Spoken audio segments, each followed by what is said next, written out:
हाय फेटलर्स, welcome back to my channel. Video को start करने से पहले अगर अभी तक आप में से किसी ने मेरे चैनल को सब्सक्राइब नहीं किया है तो प्लीज़ चैनल को सब्सक्राइब, वीडियो को लाइक और नीचे कमेंट करते हुए ज़रूर बताइएगा कि आज का पार्ट आप लोगों को कैसा लगा।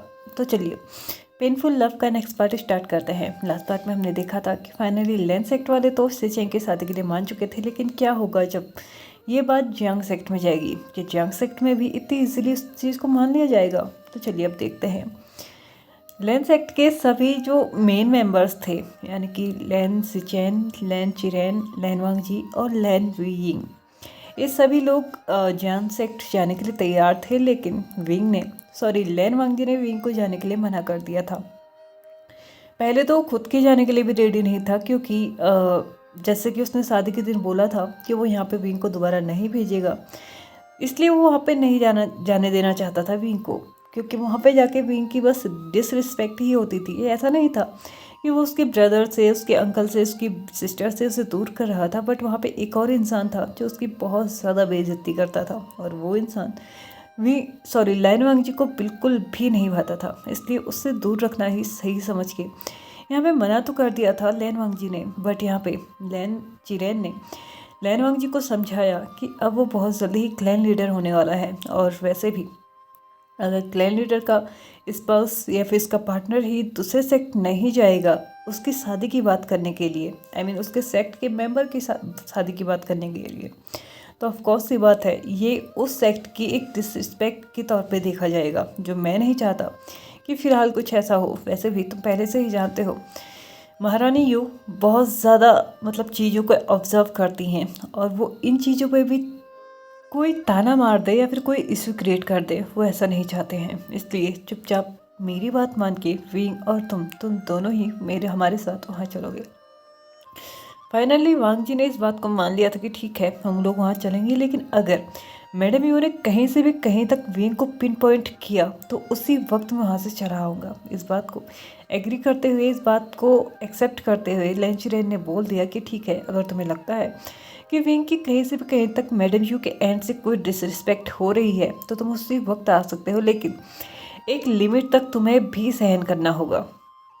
यहाँ पे हर एक चीज़ सॉर्ट आउट हो चुकी थी और वो लोग निकल चुके थे लेन सेक्ट के लिए। आज वो कोई भी स्पिरिचुअल पावर्स यूज़ नहीं करने वाले थे, या ये अपने शॉर्ट्स में जाने वाले थे। वो नॉर्मली यात्राएं जैसे होती है वैसे ही इस यात्रा को तय करने वाले थे। तो आज के निकले हुए बंदे वो कल सुबह तक ही पहुंचेंगे, इसलिए उन लोगों का रास्ते में ठहरने का भी प्लान था और फिर से अपनी जर्नी को स्टार्ट करने का प्लान था। नेक्स्ट मॉर्निंग वो लोग ऑलमोस्ट जंग शहर के आसपास पहुंच चुके थे।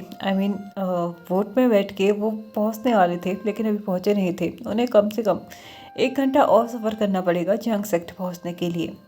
जैसे जैसे ये सफ़र कम होते जा रहा था ना, ये जो डिस्टेंस कम होते जा रहा था ना, वैसे वैसे लेन सिचेन की जो धड़कनें थी ना वो बढ़ते जा रही थी, क्योंकि मैडम यू की अभी तक उसने जितनी तारीफ देख ली थी और लाइव उसने जो देखा था, उससे कहीं ना कहीं उसके दिमाग में एक नेगेटिव इमेज तो बन चुकी थी मैडम यू की। लेकिन वो ये नहीं जानते थे कि क्या वही इमेज वो अपने बेटे की टाइम पे भी रखेंगे या फिर उस वक्त कुछ अलग होगा। लेकिन हाँ, वो एक चीज़ तो ज़रूर जानते थे कि अगर जैन चेंग नहीं तो कोई और भी नहीं।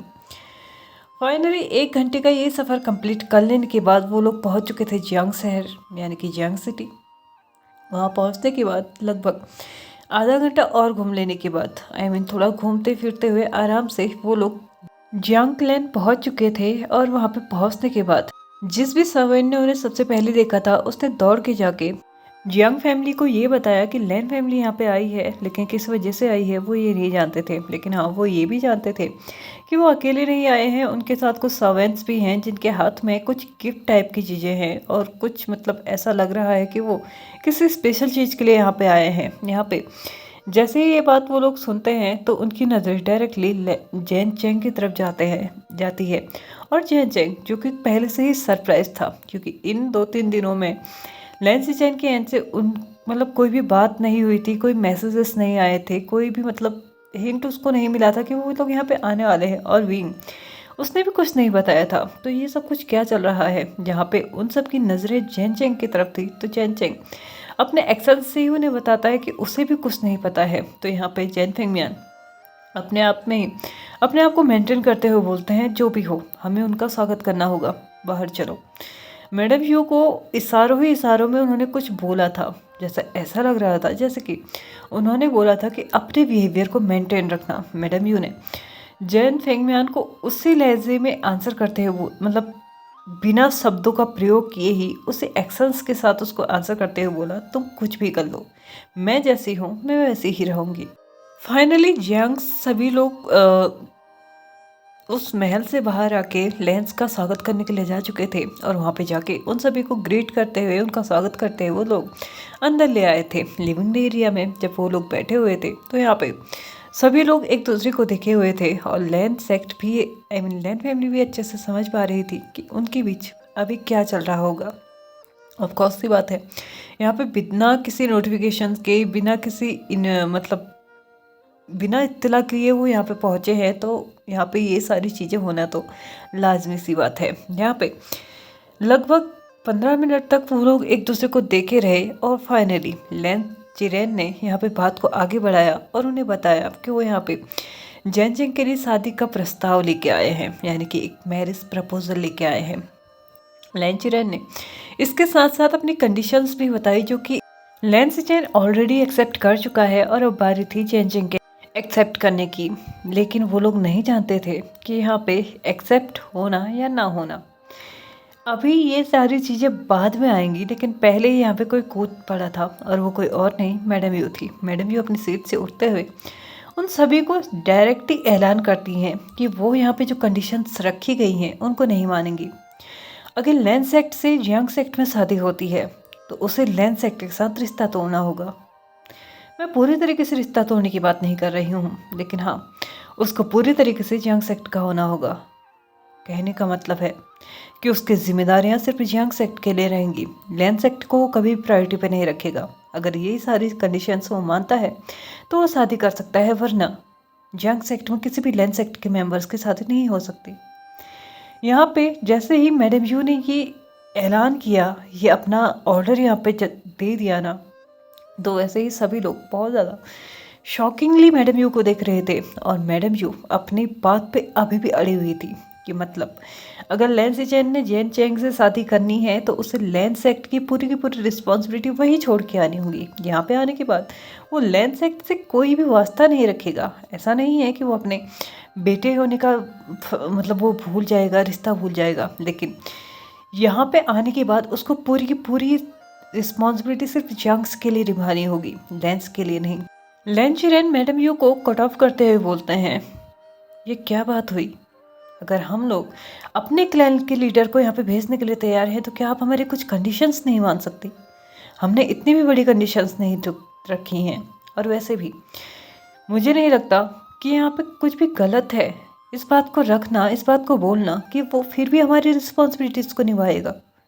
आखिरकार वो अपना रिश्ता जोड़ रहा है, कोई पुराने रिश्ते को तोड़ तो नहीं रहा है ना। तो यहाँ पे मैडम यू लैन चिरेन को आंसर करते हुए बोलती हैं, एक बार जिसकी शादी हो जाती है उसकी जिम्मेदारी उसी घर के लिए होती है। हमारे सेक्ट से भी पहले शादी हो चुकी है, क्या हम उससे कोई उम्मीद रख रहे हैं? नहीं ना। वो तुम्हारे सेक्ट का हो चुका है और तुम्हारे सेक्ट में ही पूरी रिस्पॉन्सिबिलिटीज निभा रहा है, तो तुम्हारे सेक्ट से आने वाला पर्सन सिर्फ और सिर्फ हमारे सेक्ट में ही वो जिम्मेदारियां निभाएगा जो हम उसे देंगे। लैन चिरेन ने मैडम यू को कट ऑफ करते हुए बोला, हमने कभी भी नहीं बोला था तुम्हें विंग से अपना रिश्ता कट ऑफ करने के लिए। वो तो तुम्हें ही जल्दी थी कि तुम विंग को इस दर से भेजना चाहती थी, इसलिए तुमने उसके साथ कोई रिश्ता नहीं रखा। लेकिन फिर भी अगर तुम्हें लगता है कि विंग को तुम्हारे सेक्ट के लिए भी कोई रिस्पॉन्सिबिलिटीज रखनी चाहिए तो मुझे इससे कोई प्रॉब्लम नहीं है। वो चाहे तो इधर की सेक्ट के लिए भी अपनी पूरी जिम्मेदारी निभा सकता है। तो यहाँ पे मैडम यू कट ऑफ करते हुए बोलती है, बिल्कुल नहीं, जो यहाँ से जा चुका है वो दोबारा यहाँ नहीं आएगा।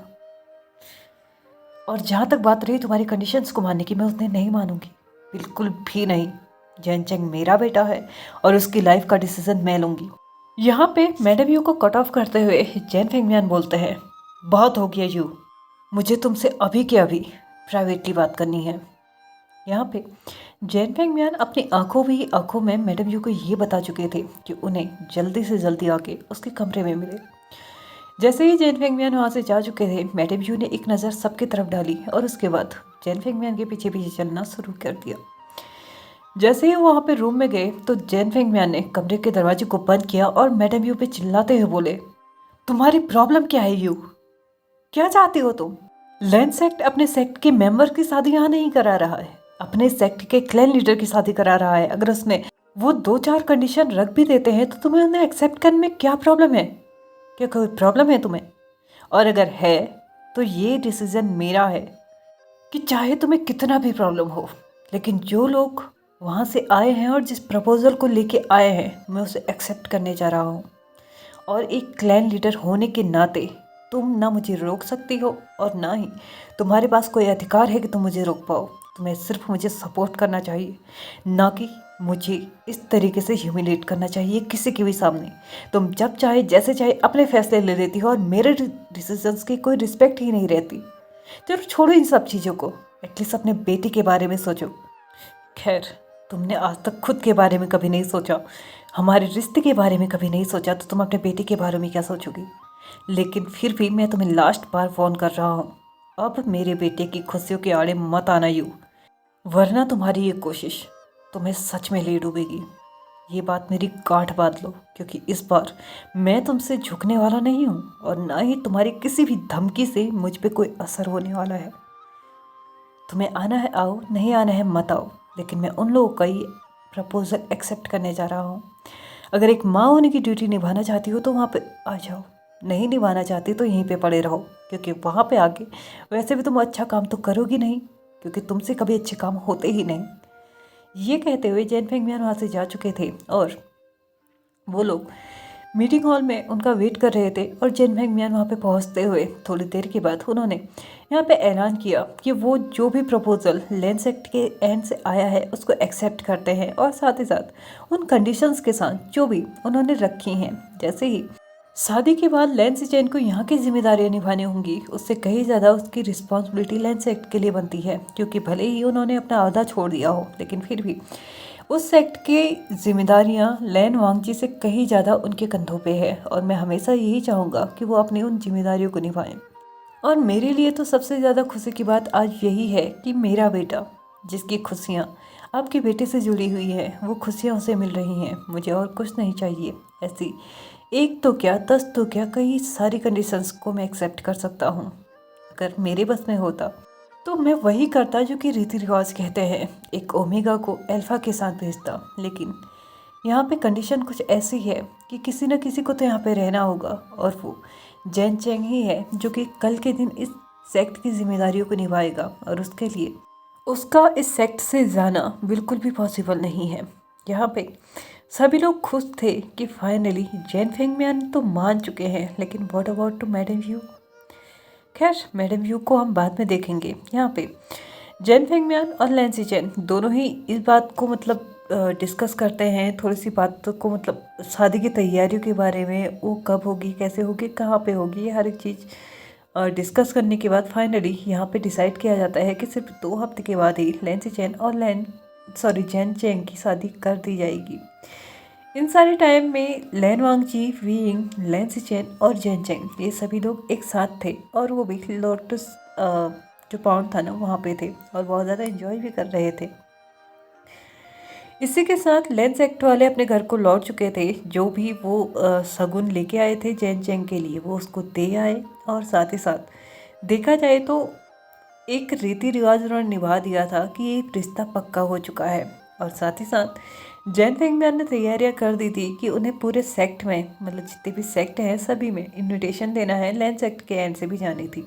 लैन सिचेन और जेन चेंग दोनों ही बहुत ज़्यादा खुश थे, सारे के सारे सेक्ट में इनविटेशन पहुंच चुका था। और साथ ही साथ ये भी वहाँ पे मतलब इन खबर फैल चुकी थी कि लैन सेक्ट में अब बहुत जल्दी ही क्लैन लीडर भी चेंज होने वाला है, यानी कि लैन वांगजी को क्लैन लीडर बनाया जाना है, और वो भी उसी दिन जब लैन सिचेन और जेन चेंग की शादी हो गई। ये 2 हफ्ते इन चारों कपल्स के बीच में ना बहुत अच्छे गुजरे थे, यानी कि इन लोगों ने ना बहुत जम के मस्ती की थी। जितना ये लोग चाहते थे ना एंजॉय कर सकते हैं, उतना एंजॉय किया था।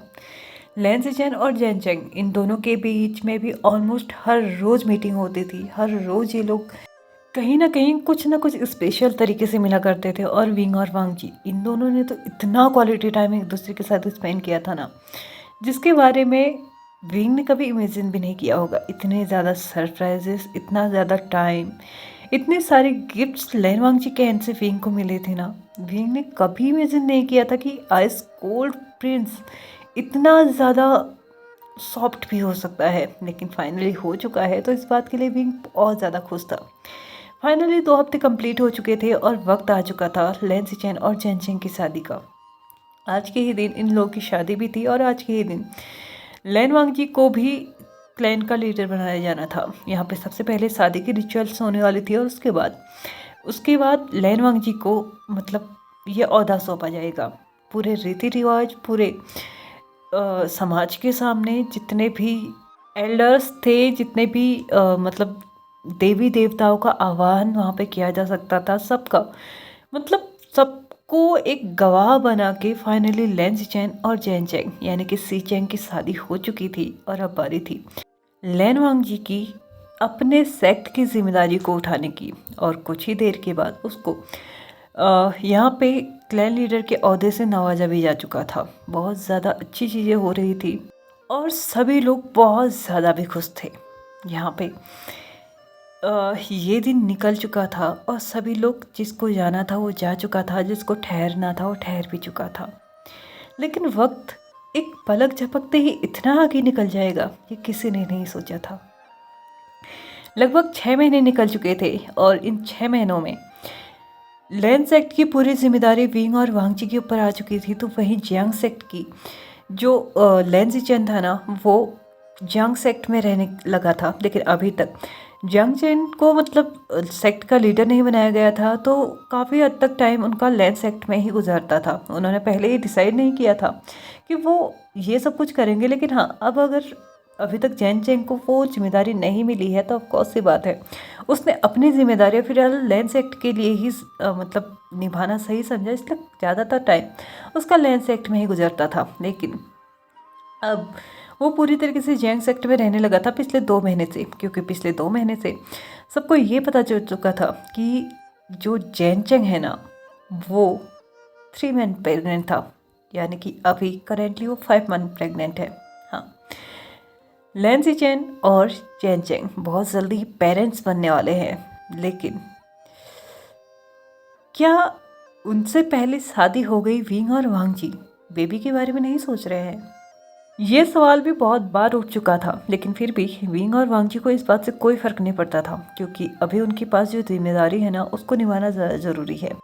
लेकिन सभी लोग ना शी चेंग के लिए बहुत ज़्यादा खुश थे। और पिछले 2 महीनों से शी चेंग अभी तक लैन सेक्ट भी नहीं गए थे, क्योंकि इस वक्त लैन सी चेंग ने मतलब डिसाइड किया था कि जैन चेंग को जितना कम हो सके ना उतना कम ट्रैवल करना चाहिए। क्योंकि एक तो अगर वो पैदल यात्रा करे तो उतना ज़्यादा वो चल नहीं सकता, और शॉर्ट्स में अपने स्पिरिचुअल पावर्स को इतना ज़्यादा यूज़ करना वो भी उसको सही नहीं लग रहा था। क्योंकि जैन चेंग जो है 5 मंथ प्रेग्नेंट है और अब इस वक्त उसका वॉर्म जो है ना वो भी दिखने लगा है। और इस वक्त इस तरीके से ट्रैवल करना शायद कुछ रिस्की हो सकता है, इसलिए जैन चेंग को मतलब ये रिस्क ना उठाते हुए उसको बोल दिया गया था कि वो अब ट्रैवल नहीं कर सकता है। अगर उसे घूमना है फिरना है तो वो अपने ही सेक्ट में घूमे फिरे, लेकिन हाँ, वो यहाँ से बाहर नहीं जा सकता। स्पेशली अपने स्पिरिचुअल पावर्स का इस्तेमाल वो नहीं कर सकता है, क्योंकि शायद इससे उसकी बॉडी में थकान ज़्यादा हो जाएगी और उसे प्रॉपर रेस्ट नहीं मिल पाएगा। इसलिए लैन सिचेन ने उसको ये सब कुछ करने से बिल्कुल मना कर दिया था। और अभी तक पिछले 5 महीनों से उसने उसका बहुत अच्छे से ध्यान रखा हुआ था। भले ही पहले के कुछ महीनों में उन्हें पता तो नहीं चला, लेकिन जब पता चला तब से अभी तक उसने उसकी बहुत अच्छे से देखभाल की थी। और हर एक चीज़ जो भी वो चाहता था, हर एक चीज़, हर एक इच्छा उसकी फुलफिल की थी। लेकिन इस सारे चक्कर में वो 2 महीने से लैन सेक्ट नहीं जा पाया था और उसे ये भी नहीं पता था कि लैन सेक्ट में क्या चल रहा है। लेकिन हाँ, लैन सेक्ट के कुछ मेंबर्स ये ऑब्जर्व जरूर कर पा रहे थे कि आजकल विंग और वांग जी दोनों ही बहुत ज़्यादा टेंस रहने लगे थे। बहुत ज़्यादा चिंता में रहने लगे थे। लेकिन ऐसा क्यों था ये कोई भी नहीं जानता था। लेकिन अगर आप लोगों को जानना है तो प्लीज़ नेक्स्ट पार्ट को ज़रूर देखिएगा। तो चलिए फ्रेंड्स, आज के इस पार्ट को हम यहीं पे ख़त्म करते हैं। वीडियो पसंद आया तो please like share subscribe and comment करते हुए जाइएगा। Thank you so much for watching my video and bye bye.